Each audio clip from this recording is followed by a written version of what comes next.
Добро утро, слава на нашиот Господ и нека по Неговата волја и за Негова слава ова утро ја отпочнеме ова служба со песната број 183. Блага вест се разгласи на секаде. Песната број 183.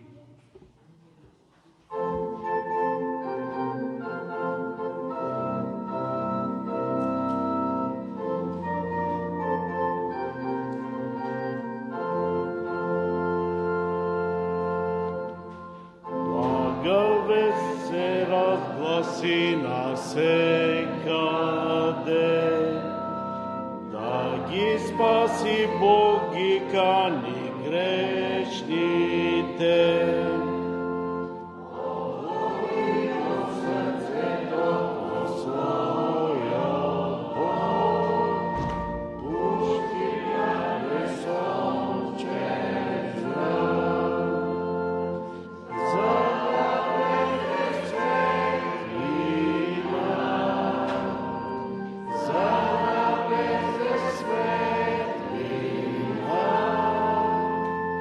Srce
Пред да се молиме, нашата сестра ќе ни прочита Псалмот 121.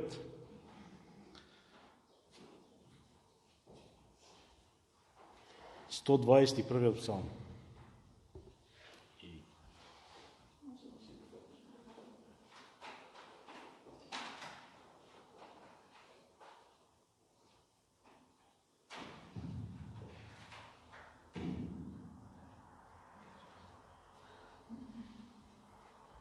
Господ е верен чувар. Ги кренат очите кон горите, откаде помош ми пристигне. Мојата помош од Господ, кој ги создаде небото и земјата. Тој нема да дозволи да се помести ногата твоја, нема да затреме оној кој те пази. Не дела и не скрие оној кој го пази Израел. Господ е твој чувар, Господ е твоја захрела од крај твојата десна рака. Сонцето дење нема да те гори, ниту месечината ноги ќе ти штети. Господ ќе те запази од секако зло и ќе ја чува душата твоја. Господ ќе го пази излегувањето твое и влегувањето твое од сега и до века. Амин. Благодариме. Сега, пред да преминеме на молитва, пред некој ден ми се јави Лаза Танчев од Скопје и рече да заедницата во колешно се молиме за 3 работи. Првата е за Јосе Конев, за кој што се молевме, да продолжиме да се молиме. Се уште неговата состојба не е добра, но има успех. И тоа се гледа, затоа што вели, јас одам скоро секој ден во болницата и лекарите ми кажа, таквите случаеви живеат 1, максимум 2 недели. А Јосе веќе 4-та недела. Значи, молитвите дават резултати и затоа треба да продолжиме да се молиме. Второ нешто, за кое тој ме замоли е, се бара донор за црн дроб. За Димче, неговата керка ли беше или да, таа има проблеми и за до 1 месец, ако не добие донор за црн дроб, е во опасност за нејниот живот. И тоа барат машко или женско од 18 до 54 години. Само во таа возраст. Постар или помлад не може. И тоа да биде со крвна група B+ или 0 позитивна. Значи, ако некој сака, може да донира. Црниот дроб се обновува. Значи, нема да останеш без црн дроб. Тоа се обновува, а можеш да помогнеш на некој да обстане во животот и да го продолжи животот. Нема тука никакви трошкови за тој што ќе дава, значи не е врзан со никакви давачки, се ќе биде покриено. Ако има некој таков, нека се јави, ако сака да донира, да помогне. Трето нешто е на Лазе, најстариот брат. На неговата внука, дете, така ќе дојде. Детето е 4 години, се вика Филип. Значи, тоа уште дали од раѓање или уште од мало, не му функционираат бубрезите. И треба да се пресади нов бубрек. Тоа ќе е најдено, неговата мајка ќе му подари бубрек на детенцето. Операцијата ќе биде во Турција. Фондот го плаќа тоа, но сега има потреба од пари за нова операција, бидејќи неговиот меур и каналите не функционираат оддавна и треба се направи операција да се отворат, за да може тој бубрек да функционира. А тоа фондот не го покрива и треба да се соберат пари. Може да направиме или следната недела да собереме за тоа, или да ставиме некоја кутија специјално за тоа, кој колку сака да донира специјално за тоа. И најважно е да се молиме за тоа. Кога ги слушнав тие работи, викам дали Бог сака да не научи да се молиме еден за друг, или Бог сака да го бараме во таквите маки и проблеми, да се научиме. Бидејќи тоа е дел од нашата црква, може и овде на некој да се случи,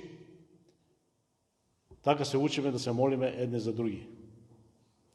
И затоа сега кога ќе се молиме, јас ќе оставам сите да имате дел во молитвата, ќе оставам време да се молите, не мора да станете, може да седнете. Молете се сите да имаме дел заеднички во таа заедничка молитва, да Бог ја услиша и Бог ги благослови тие болни да може да оздрават и да бидат добро. Може да ги наведнеме главите и да се молиме.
Татко Небесен, те молиме да ти ги чуеш и услышиш нашите молитви.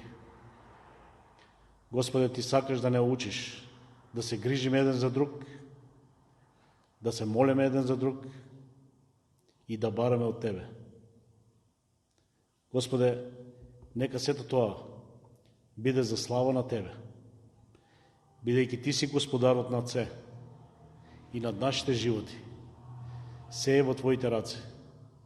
И затоа те молиме, Господи, допри се до тие болни, најди донатори, Господи, дај да се соберат и пари, да биде се успешно, да видиме сите ние како Ти делуваш и како Ти се прославаш преку сето тоа. Господи, оставаме се во Твоите раце и те молиме во името на Исуса Христа. Амин.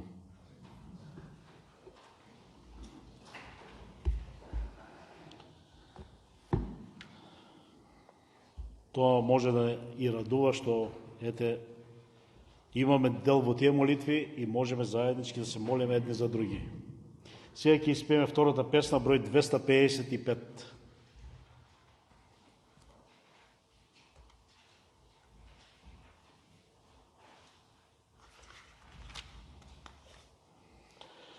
Господ е моја тврдина, 255.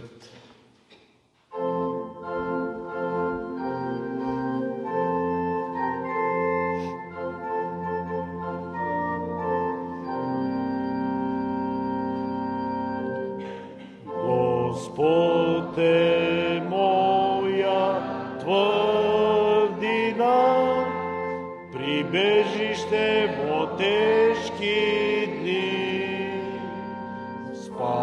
сигурен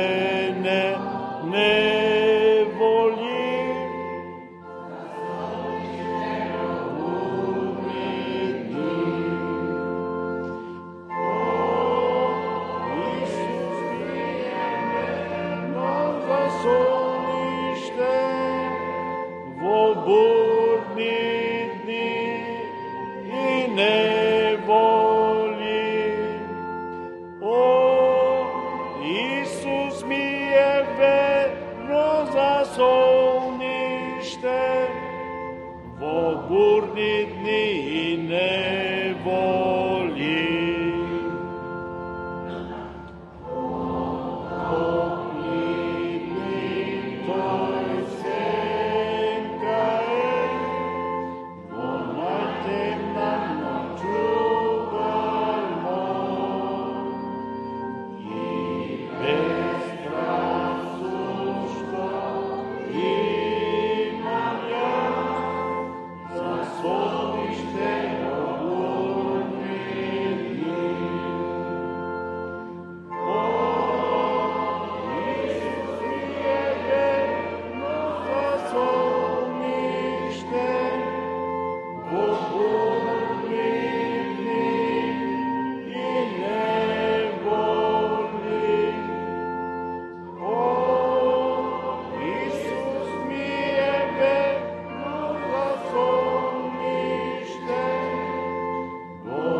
Сега ќе се прочита текстот кој е за ова утро. Сестра Вилки ќе прочита. Втора книга Летописи, 20 глава од 1 до 19 стих. Втора книга Летописи, 20 глава од 1 до 19 стих. Победа на Јосафат над Моавските и Амонците. Потоа Моавските и Амонците, а со нив некои од земјата Моавска, појдоа во војна против Јосафат. Дојдоа и му јавија на Јосафат да реки: против тебе доаѓа големо множество народ од преку море, од Едом, и веќе се во Хацецон Тамара, односно во Енгеди. Јосафат се уплаши го сврте лицето своје и го побара Господ и објави пост во цела Јудеја. Се собраа јудејци да молат за помош од Господ. Дојдоа да го молат Господа од сите јудини градови. И застана Јосафат во собранието на јудејците и на јерусалимците во домот Господов пред новиот трен и рече: Господи, Боже на предците наши, не си ли ти Бог на небото? Ти владеш на сите царства на народите. И во твојата рака е силата и властината, и никој не може да застане против тебе. Нели ти, Боже наш, ги истераш жителите на ova zemlja pred лицето на твојот народ Израел и му ја даде за секогаш на потомството на Авраам, твојот пријател. Тие се населија во неа и ти изградија во неа светилиште за твоето име велики. Ако дојде врска од снеголја, меч погубен или помор или глад, ќе застанеме пред овој дом и пред твоето лице, зашто името твое е во тој дом и во мачите своји ќе повикаме кон тебе и ти ќе не чуеш и ќе не избавиш. А гледај, Амонците и Моавците и жителите на гората Сеир, чии земји не дозволи да ги нападнат израелците кога доаѓаа од египетската земја, па затоа тие ги одминаа и не ги сотрија. Тие пак сега ни го свраќаат со лошо, доаѓајќи да не истераат од твојот посет, што си ни го дал да го наследиме. Боже наш, судим ти, зашто ние немаме сила против тоа големо множество, што не нападнало и не знаеме што да правиме, но очите ни се кон тебе. Сите јудејци стоеја пред лицето Господово и нивните мали деца, жените нивни и синовите нивни.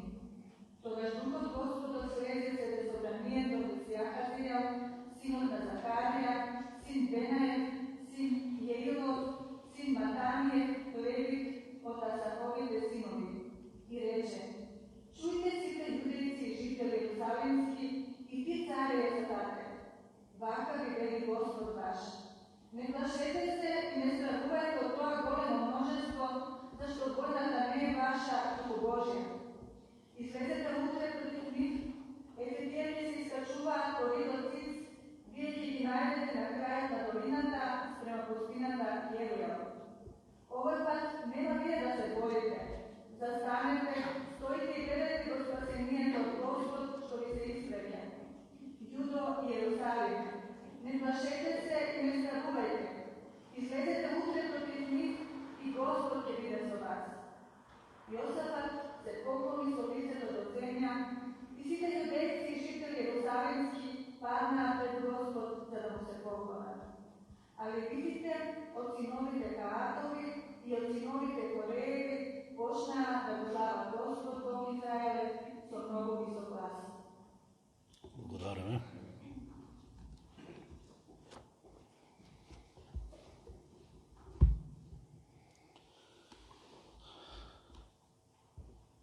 Сите сте поздравени во името на нашиот Господ, што ова утро сме овде. Гости немаме, само Верица ја гледам овде, ги изгледа за прв пат, ја поздравуваме помеѓу нас. Нека Господ не води во нашите мисли и нашите срца преку Неговото Слово. Ова утро ќе зборуваме за надежта во Господ, да се надеваме на Господ и да му веруваме на Господ. Овде ќе видиме еден многу убав пример од царот Јосафат, кој можеби не е толку популарен или значаен, барем за повеќето од нас. Што се случуваше со него и како тој постапуваше, и тоа може да биде многу важно и за самите нас. Јосафат дојде како цар на 35 години. Беше млад. И тој, кога дојде на власт, реши да направи реформи во своето царство. Реформите се добри, многу добри, кога сакаме да подобриме некои работи. Често пати, може би и ние правиме реформи во нашиот живот, па и вие како земјоделци, ако нешто не се продава, вие правите промени, садите нешто друго, нели? Па и самата држава прави промени, менат закони, устави, правила, за да биде подобро на луѓето, ама често пати не го гледаме тоа. Значи, може да бидат добри реформи, може да бидат и лоши реформи. па и самата црква и членовете на една црква треба да прават реформи. Тоа што не е добро во Божите очи, треба да се отстрани, а тоа што е добро, треба да се практикува уште повеќе. Какви реформи направи Јосафат во неговото царство? Како прво, тој ги истреби идолите во земјата. Тој во своето царство ги уништи, ги изфрли сите идоли кои постојаа. И тоа е една добра реформа. Затоа што тие идоли се нешто гадно во Божите очи. И Бог тоа не го сака. Ние знаеме дека идолите се користат за луѓето да се поклонуват, да барат помош од нив, да се надеваат на нив. А тоа е многу погрешно во Божите очи. Тоа може да го има и кај нас, и ние да имаме идоли. Не мора да бидат дрвени, не мора да бидат икони, слики или нешто такво. Може да бидат и друг вид на идоли кои се во нашиот живот, а кои сметат на Бог. Тоа би требало и ние да го направиме, да се коригираме, да се поправаме, да се променуваме, за да не бидеме трн во Божите очи. Второ нешто што Јосафат направи, тој го расположи своето срце на Господ. А што значи тоа? Со други зборови, да го дадеш на располагање на Господ. Бог да управа со твоето срце, да припаѓа на Бог тоа срце. Ние знаеме дека Словото ни вели не можеш да служиш на двајца господари. Или едниот ќе го засакаш, а другиот ќе го мразиш, или обратно, тој ќе го сакаш, па другиот ќе го мразиш. На два стола не можеш да седиш. И затоа треба човек да направи одлука во својот живот на кого ќе го даде своето срце, на кого да припаѓа. Јосафат избра да неговото срце биде во располагање на Бог. И тоа беше паметна и добра одлука. Трето нешто Јосафат што направи беше го поврати народот кон Господ. Не само тој го даде своето срце на Господ, туку и народот на место на идоли го поврати да му служи на Бог. Тоа беше негова должност да го убеди својот народ. Тој е добар водач, да својот народ го води кон Бог. Бидејќи во историјата на израелскиот народ имаме цареви кои се насочува кон идоли, кон други богови. А имаше и такви цареви кои сака да му служат на Бог.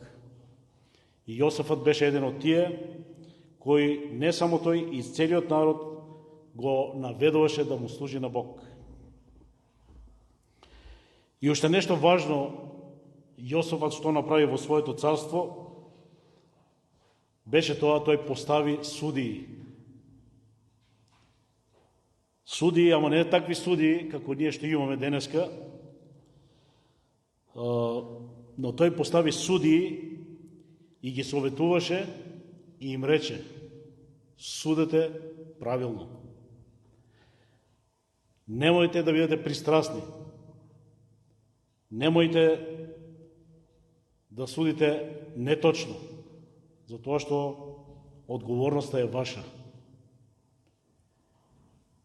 Како пред Бога да стоите, така треба да судите. И тоа беше добар совет, бидејќи кога ние знаеме, кога имаме правосудство, тогаш се воспостава и правдата. И тој сакаше во неговото царство да има судии кои ќе судат исправно. Не да биде некој оштетен, некој да биде привилегиран. Тоа беа реформите кои Јосафат ги воспостави и беше добро. Но што се случи тогаш? Стигна до него гласови и му јавија дека Моавците и Амонците ги напаѓат. Тоа беше народ кога Бог, израелскиот народ, го водеше од Египет кон обеќаната земја. Израелскиот народ требаше да помине низ нивната земја и Бог им рече: немојте да ги уништувате.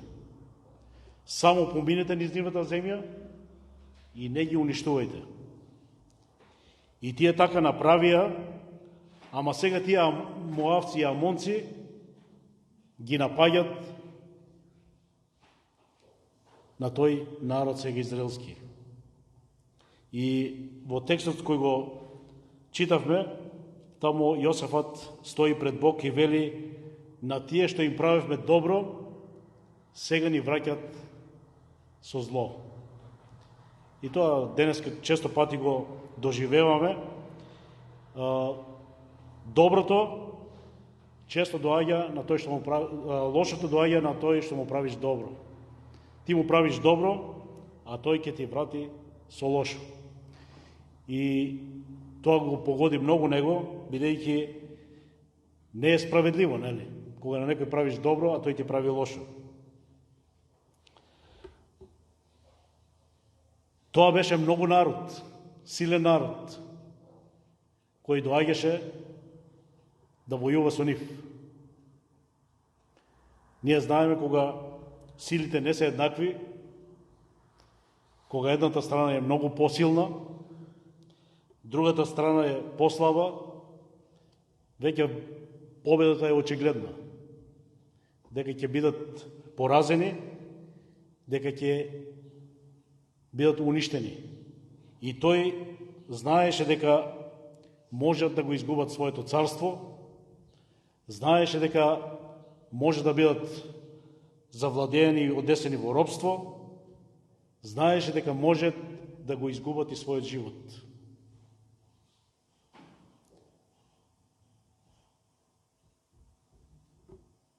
Тогаш Јосафат што направи? Како и сите ние, и неговата постапка беше прво нешто, тој се уплаши. Се уплаши бидејќи знаеше дека нема шанси да војуват против тој народ. Немат можности и сили да ги победат. Тој се уплаши. И сега кога човек ќе се уплаши, има разни можности да бара своји начини, да се предаде доброволно, да бара помош од други. Но Јосафат тоа не го направи, но Словото вели тој го сврте своето лице кон Господ. Тој своето лице го сврте кон Господ. И не само што го сврте своето лице, тој го бараше Господ. Едно е ние да гледаме кон Господ, друго е со нашиот глас да повикаме и да го бараме Господ. Тој тоа го направи, бидејќи знаеше дека тука му е последната надеж. Или ќе бараш од Бог да ти помогне, или нема друг спас. И не само тоа, Јосафат направи уште и други работи. Објави пост во целата земја. Луѓето да постат. Бидејќи поразот немаше да биде само на царот. Поразот ќе беше за целиот народ. Целиот народ ќе изгубеше. Целиот народ ќе беше уништен. И затоа тој објави на сите да постат.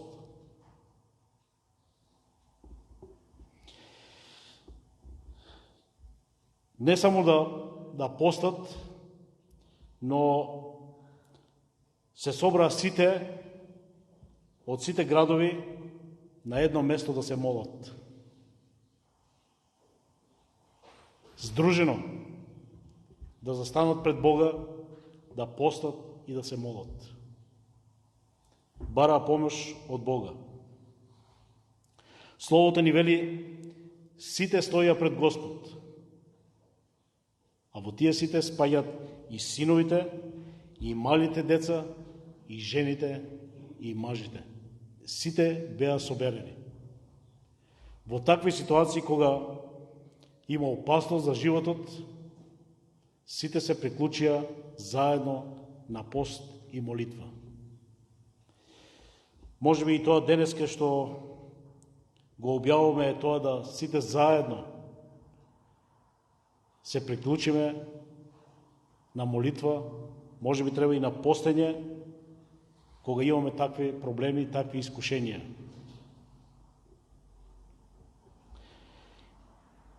Таму Јосафот ги охрабруваше да барат од Бога. Му говореше на Бог за неговите обеќања, кои ги даде на неговите предци. Дека кога имате потреба, ќе дојдете во Ерусалим пред храмот и ќе барате. И јас ќе ви помогнам. И тој го потсеќа Бога на тие обеќања. И Исус ни даде обеќања. Исус на нас ни дава обеќања. Кога сте изборени, натоварени, обременети, дојдете при мене. Јас ќе ве успокојам, јас ќе ви помогнам. Може би треба во такви ситуации и ние да се сеќаваме на тие обеќања кои Господ Исус Христос ни ги дава на нас. Дајте ги на мене сите ваши товари, искушенија и проблеми. Словото ни вели дека во тој момент дојде одговор од Бог. И тоа беше многу добро и охрабрувачки. Во тој момент, кога тие се молеа, кога бара од Бог, дојде одговорот. И дојде пророштво преку еден човек и Бог им рече: не плашете се и не стравувајте. Едно е кога ние се плашиме за својот живот, друго е и кога стравуваме за се она што го имаме, па и за блиските, роднините и тоа што го имаме како имот. Бог вели: не се плашите и не стравувајте. Ако го гледате тоа мноштво на народ, немој да се плашите. Тоа нас не охрабрува, Бог ги охрабри нив, но и Господ Исус Христос нас не охрабрува, вели: не се плашете. На учениците кога беа во бурата, во чамецот кога требаше да загинат, и вели: не се плашите. Јас сум со вас. Баш кога смртта е пред нас, како охрабрување е тоа кога Исус вели: не се плашете. Јас сум со вас. Така Бог и на нив ми одговори: немој да се плашите. Ние најчесто гледаме тоа мноштво, таа сила. Гледаме колку е голем проблемот и тогаш се плашиме. Но Бог вели: не се плашете. И најпаметно е кога, како што Јосафот направи, својот поглед го упати кон Бог. Ние знаеме кога Исус одеше по водата и Петар кога рече: да дојдем јас по водата. И Исус му рече: оди. И што се случи? Петар погледна во бурата, во ветровите, се оплаши и потона. Затоа во такви моменти погледот треба да биде во Бог. Не да гледаме во опасностите, во проблемите, во искушенијата колку се големи, колку се страшни, но треба да гледаме во Бог. И така нема да се уплашиме, нема да паднеме со нашиот дух. Уште едно обеќање Бог им даде, а тоа беше уште поважно, вели, војната не е ваша, војната е моја или Божја.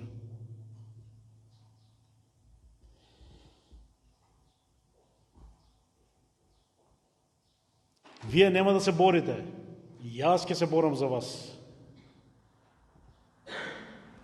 И кога имаме ние проблеми, Бог вели, вие нема да ги решите, јас ќе ги решам вашите проблеми. Нели е тоа охрабрување и олеснување за вас, за нас? Ние мислиме дека сами ние ги решаваме проблемите. Бог вели, јас ќе ги решам. И затоа вели, утре излезете на бојното поле против нив. Излезете. Без страв, излезете против тоа множество народ.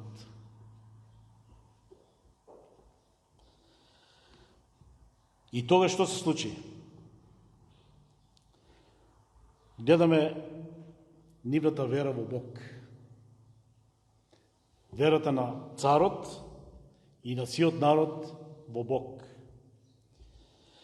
Јосафат и сите јудејци падна со лицето до земјата и му се поклонија на Бог.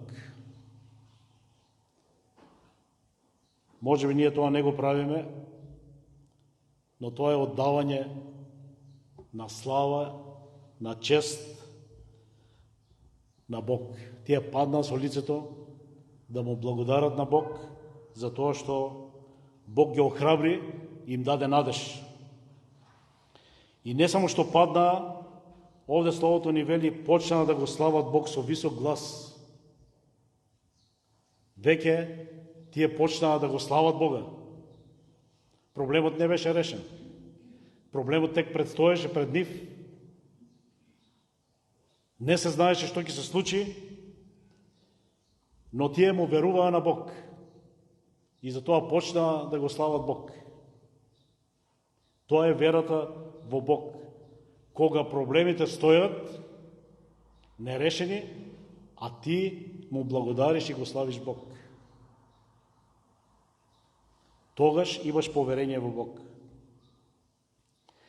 Сега има една важна ситуација овде, тоа е и за нас многу битна.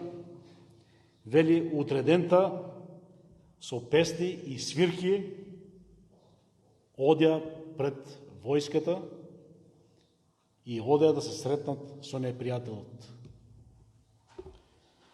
Зошто е важно за нас? Може овде да видиме колку е важно музичарите и тие што пеат, каква е нивната улога. Не одеше царот напред, не одеа пророците напред или проповедниците напред, не одеа другите служители, но одеа музичарите и пеачите напред. Значи, нашите музичари и нашите пеачи, хорот и другите, треба секој пат да се напред. Први. Тоа е многу важно. Затоа што тие ја носеа славата Божја. Тие го величаа Божјето име. Тие одава слава и чест на Бог. Одат во војна, они свират и пеат напред, а војската е позади. Многу важна улога има славењето на Бог. Да не го гледаме ние така лекомислено, ќе испееме да песна и добро е. Ќе помине тоа. Тоа е славење на Бог. Војската одеше после музиката. Божјето име се прославуваше. И кој да го чуеше тоа, ќе разбереш. Па и песните најмногу се слушат, нели? И по телевизии, и по радија, па и кога пееме се слуша надвор, говорењето не се слуша, но пеењето се слуша. И затоа музичарите и пеачите да бидат охрабрени дека нивната служба, нивната улога е многу важна во црквата. И нека Бог да го благослови тоа. Да ни дава уште повеќе храброст, мудрост и сила да го правиме тоа. Сега гледаме кој беше резултатот од сето тоа. Каков беше резултатот? Војската беше многу, непријателот. Израелскиот народ доаѓа кон нив, а Бог вели, јас се борам за вас. Што се случи? Моавците и амонците се скараа. Бог направи да тие се скарат, а ние знаеме, вели словото, кога ќе се скарат, едно царство кога ќе се скарат, кога ќе се разделат, тоа пропаѓа. И тие што направија? Наместо да одат против Израел, тие се удрија еден против друг. И сите се испотепаа и вели не остана ни еден жив. Сами на себе се убија, а Божиот народ него не извади мечот, не извади ни стрелата, ниту го фрли копјето, за да убие некој. Кога дојдоа на самото место, видоа дека целата војска се мртви. Како е тоа чудо?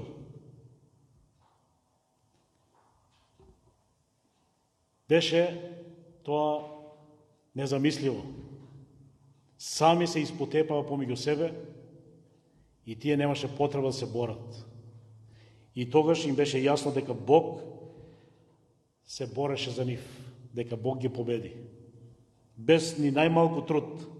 Така и во нашиот живот, кога оставаме на Бог, Бог е тој кој што се бори, без ни најмалку ние да се трудиме. Но чудото не завршија до овде. Војната беше завршена. Добро, ама таму на бојното поле народот виде многу богатства.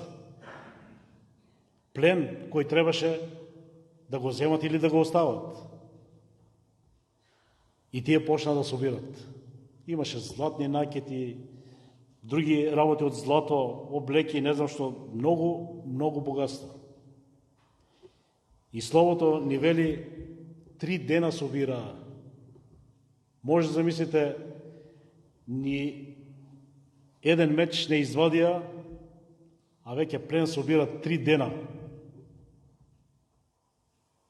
Бог не само што им даде победа, но им даде и богатство. Верувам дека тие луѓе не може да останат равнодушни. Што направија? Тие пак одново му благодарија на Бог и тоа место се нарече место на благодарност, затоа што Бог им даде победа и им даде плен. И тогаш вели словото, харфи, лири, труби и песни одеа кон Ерусалим и го славија Бога. Одново со песни. Одново се радува за тоа што Бог го направи за нив. Тоа беше голема победа. И сега словото ни вели уште нешто многу важно. Страв ги обзеде сите народи околу нив, сите се уплашија. Зошто? Велија, Бог се бори за нив. И кога Бог се бори за нив, тие не можат ништо да направат. Страв ги опфати. Дали можат луѓето околу нас да кажат, абе Бог е со нив. Бог се грижи за нив.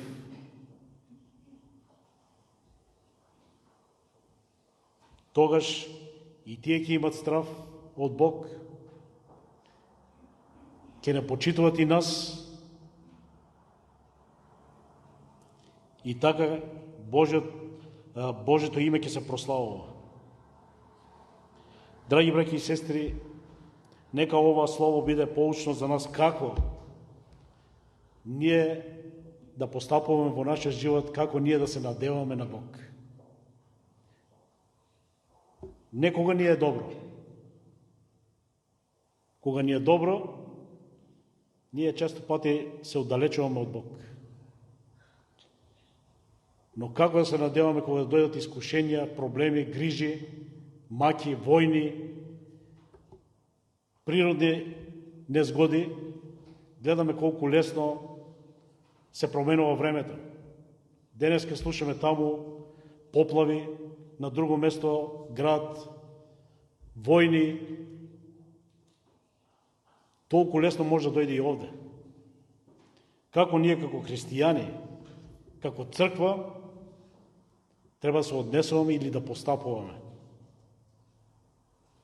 Нека тој пример на Јосафот биде поучен за нас, да го прифатиме, дека секој пат прво треба да погледнеме кон Бог.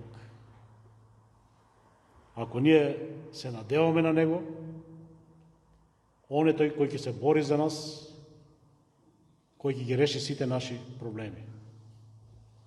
Немој да мислиме дека ние сме силни, дека можеме сами се да решиме.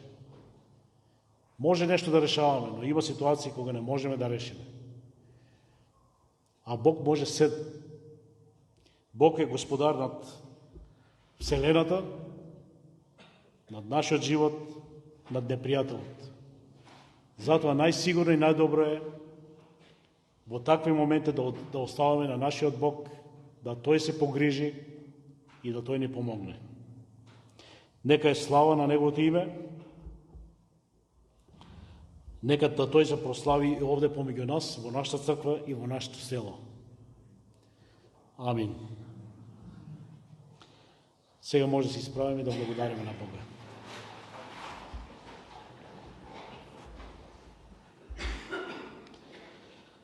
Татко Небесен, ние Ти благодариме за таквите примери кои Ти ги даваш во Твоето Слово, за да знаеме како да се однесуваме кога ние ќе дојдеме во такви искушенија и проблеми. Господи, Твојот народ беше во голем проблем, кој сами не можеа да го решат. И Ти го реши за нив. Господи, и ние во нашиот живот имаме проблеми кои сами не можеме да ги решаваме. Но Ти можеш. И дај, Господи, за тоа да се подсеќаме постојано на тие примери. Ти не напразно си ги оставил во Твоето Слово. Да видиме дека Твоите обеќања се точни и Ти никогаш не ги забораваш. Но ние прво треба да направиме реформи во нашиот живот. Ние треба да се променуваме. Ние треба да одлучиме да Ти служиме на Тебе. Господи, помагај ни секојдневно во нашиот живот, нашите постапки, нашите зборови, нашите мисли да бидат угодни на Тебе. Да не го вршиме тоа што Ти не го сакаш. Не можеме да бараме помош од Тебе ако ние нашиот живот не го прилагодуваме кон Тебе. Господи, Татко наш Небесен, помагај ни за тоа што сме слаби, немоќни и недостојни. Давај ни сила, Господе. Давај ни мудрост. Ојачувај ја нашата вера. Да бидеме спремни, Господи, и ако дојдат искушенијата, ако дојдат проблемите, да бидеме единствени, да заеднички застанеме пред Тебе, да заеднички бараме от Тебе. Татко Небесен, благослови Господи, води ни оваа недела, чувај не, дай да можеме одново, следната недела, пак да се собереме и одново да прославиме Тебе. Одново, Господи, да се учиме од Тебе. Татко Небесен, предаваме се во Твоите раце и Те молиме во името на Исуса Христа. Амин.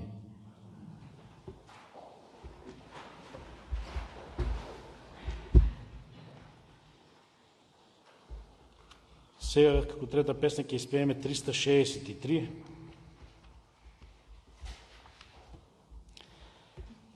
Дали беше ти кај Исус, брате мој? 363.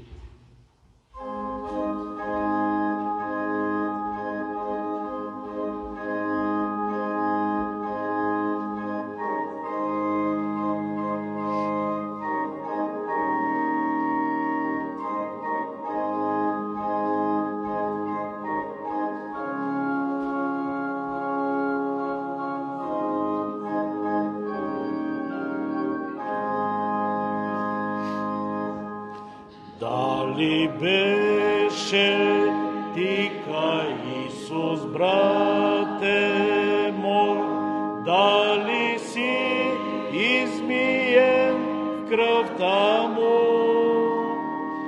веруваш ли дека умре за тебе, дали со крвта му спасен си? Дали си очистен во крвта Христова измиен? Дали облеката Твоја бела е? Дали со крвта му спасен си? Си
Децата тука ли се?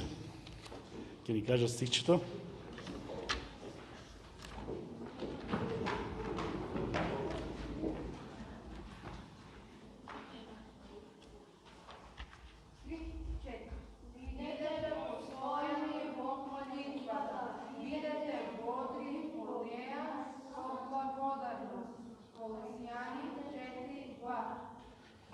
Благодараме, малку гладни се, ама успеа. Како што кажаваме, и децата имат улога во црквата и во нашиот живот. Нека Бог ги благослови. Сега имам една информација да ви пренесам и на мене сега ми кажа од православниот свештеник. Тие организираат протест во Скопје, има организирано и превоз и од Колешино, кој сака да оди на таа, протестира за таа родова еднаквост, која навистина е нешто лошо, за кое треба и ние да се противставиме и да говориме на сите, бидејќи сакат да ни наметнат, сакат да не натерат, да веруваме дека нема машко, нема женско, нема татко, нема мајка, нема машки пол, нема женски пол.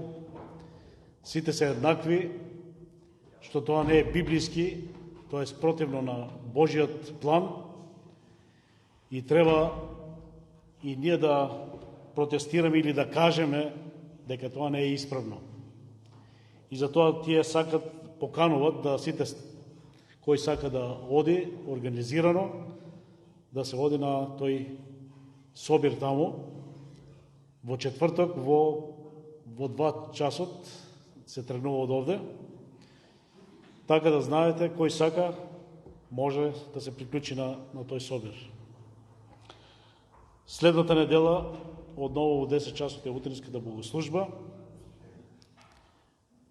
Ако некој има нешто и сака да каже, може слободно. Ако нема, нека Бог